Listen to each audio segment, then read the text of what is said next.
rusuh, tawuran, melakukan kekerasan, itu semua dibenarkan dengan alasan tidak mungkin ada asap kalau tidak ada api.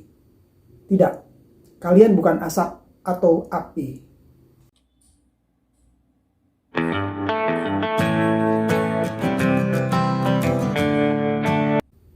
Ya, ada kerusuhan, ada tawuran, kekerasan, pemukulan, penembakan. Semua memakan korban. Ada yang terluka, bahkan tewas, atau terbunuh. Itu dibenarkan oleh satu alasan. Tidak mungkin ada asap kalau tidak ada api. Ya, asap dan api adalah gambaran hukum sebab akibat. Jendela yang terbuka dan diterpa angin, dia akan ikut kemana angin berhembus. Begitu pula dengan daun yang jatuh ke aliran sungai, dia akan ikut arus aliran sungai. Memang begitu pula yang terjadi dengan asap dan api. Tapi peribahasa tidak mungkin ada asap jika tidak ada api, ini tidak boleh berlaku pada dimensi sikap manusia. Ia hanya berlaku untuk benda mati yang tidak punya pilihan bebas. Kamu bukan air soda yang kalau dikocok sedikit langsung meledak. Orang bukan pentul korek api yang kepalanya bulat dan kalau digesek sedikit langsung nyala. Kita adalah manusia berpikir, diberi kemampuan untuk memilih tindakan, memilih yang baik, yang buruk, yang salah dan benar.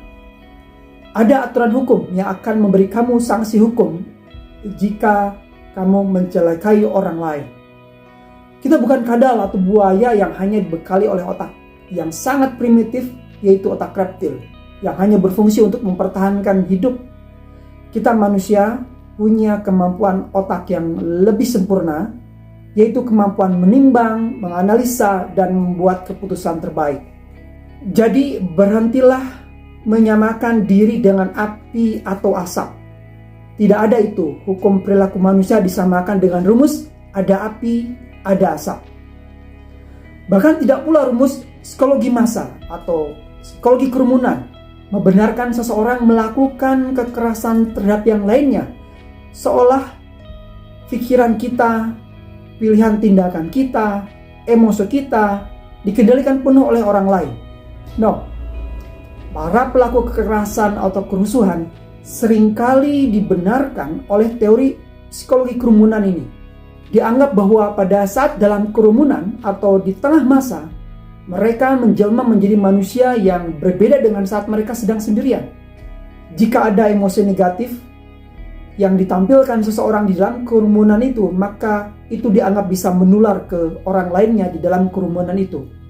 Apakah mereka berubah menjadi sekumpulan monster dan dianggap wajar melakukan tindakan apapun, termasuk merusak dan melakukan kekerasan dengan alasan mereka di tengah kerumunan massa? Tentu tidak. Psikologi kerumunan menganggap bahwa perilaku dan emosi manusia itu bisa menular. Jika bisa dianggap menular, maka itu berarti sama dengan bibit penyakit seperti virus atau bakteri. Inilah kesalahannya. Emosi dan perilaku manusia diibaratkan seperti penyakit yang menular. Padahal itu adalah dua hal yang berbeda. Keadaan mental pelaku kekerasan, pelaku kerusuhan atau tawuran sebenarnya hanya bisa dijelaskan dengan bahwa mereka tidak menggunakan kemampuannya untuk memilih tindakan terbaiknya. Mereka seharusnya bisa membuat pilihan yang lebih baik untuk bertindak. Mereka bisa menghindar, bisa menjauh, bisa tidak memukul, bisa tidak melempar batu, bisa tidak melukai, bisa tidak menembak, bisa bubar tanpa melakukan tindakan kekerasan, merusak, dan melanggar hukum. Sebelum bertindak, seseorang bisa berpikir bahwa ada aturan hukum yang berlaku untuk semua orang. Ada pertanggungjawaban atas tindakan kita di hadapan Tuhan. Jadi, pertimbangan akal sehat individu adalah antitesa dari teori psikologi kerumunan itu. Teori lain yang terlihat seolah membenarkan tindakan manusia tanpa berpikir terlebih dahulu adalah teori stimulus respon, atau disingkat dengan SR. Ini adalah teori sangat klasik dari teori perilaku. Namun banyak kritik atas teori ini karena teori ini menggambarkan seolah bahwa reaksi-reaksi manusia itu ditentukan sepenuhnya oleh lingkungan eksternal di luar individu tersebut. Kritik terhadap teori ini adalah tidak dilibatkannya faktor pikiran manusia yang mampu membuat berbagai keputusan. Teori perilaku ini tidak memasukkan kemampuan manusia yang bisa membuat pilihan-pilihan dan kemampuan manusia untuk memutuskan. Maka direvisilah teori SR ini menjadi SOR. O di tengahnya artinya organisme, yaitu manusianya yang bisa mempengaruhi respon-respon. Artinya, respon manusia bisa bermacam-macam. Misalnya, jika ada dua orang yang berbeda dan mereka menerima stimulus yang sama, maka kemungkinan kedua orang tersebut bisa menampilkan bentuk respon yang berbeda, meskipun stimulusnya sama. Itulah revisi dari teori perilaku klasik yang tadinya SR berubah menjadi SOR.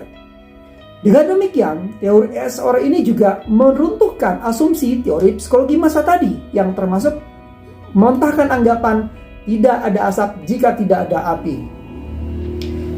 Jadi jika diterapkan pada perilaku manusia, di saat ada sesuatu yang perlu kita respon, maka langkah pertama yang harusnya dilakukan adalah stop untuk mengikuti dorongan-dorongan nafsu primitif itu. Lalu berpikirlah sejenak, atau bahkan kita bisa berpikir hanya dalam beberapa detik untuk menentukan pilihan terbaik yang bisa menghindari perbuatan merusak atau menyakiti dan yang bisa menyelamatkan diri kita. Pertimbangkan apa opsi tindakannya, lalu pikirkan apa akibat dari opsi tindakan yang akan kita pilih, baru bertindak. Jangan seperti benda mati yang tidak punya kehendak bebas, yang tidak bisa menimbang dengan akal sehat.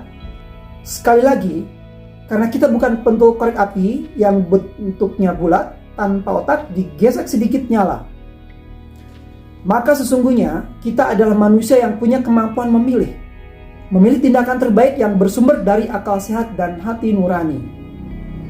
Terima kasih sudah menonton video saya.